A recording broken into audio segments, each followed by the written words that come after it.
I'm back! Yay! Nah, sorry about the delayed videos, folks. I had a sore throat last week, and you could probably still catch it in my voice now. And I couldn't talk for 3 days. Paul doesn't appreciate how sad I was, and didn't appreciate how happy I'm with this t-shirt. It's Princess Leia and Bowie in the one shirt! So I did come on here to talk to you about my novelty t-shirt collection. Oh my god, that will be an amazing video. I wanted to talk to you about perception today and how we perceive the world around us.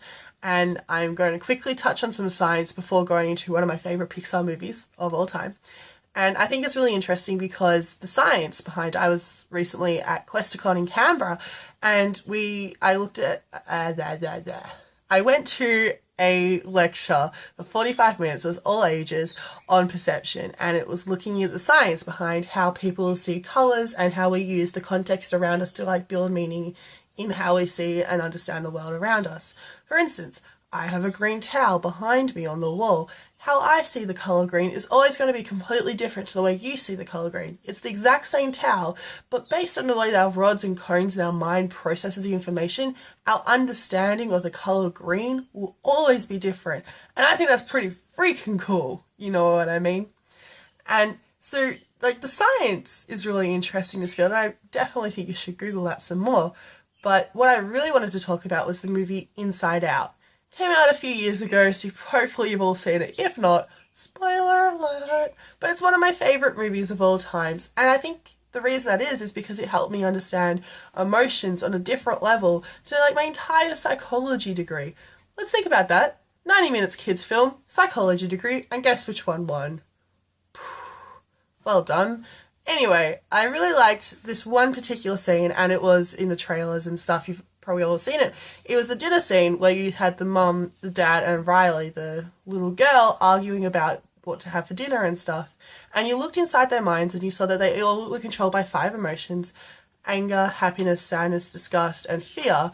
And it was really interesting seeing where they were seated or how important they were for each of the characters, because you looked in the mum's mind and it was sadness in control of the setting, and in the dad's it was anger, and for Riley it was joy. And that, I think, is really pertinent when we look at our friends and stuff and understand that some people don't feel happy all the time, or some people are very rarely sad or angry, or people might not feel fear in the same way that we do. And I think that's really interesting. It's okay, first of all, of course it's okay to have these differences, and I think it makes us unique and really interesting people. But it raises the question that I was talking to one of my friends who said he was predominantly a sad person, and I was like, well, how do you feel when you feel happy? He's like, it's a strange emotion because he doesn't feel it a lot. And then it's like, what is this strange perception, happiness? I don't understand. Why am I happy right now? And I think that's really exciting because that's an emotion he can actively seek out, because it's not one that just comes naturally to him.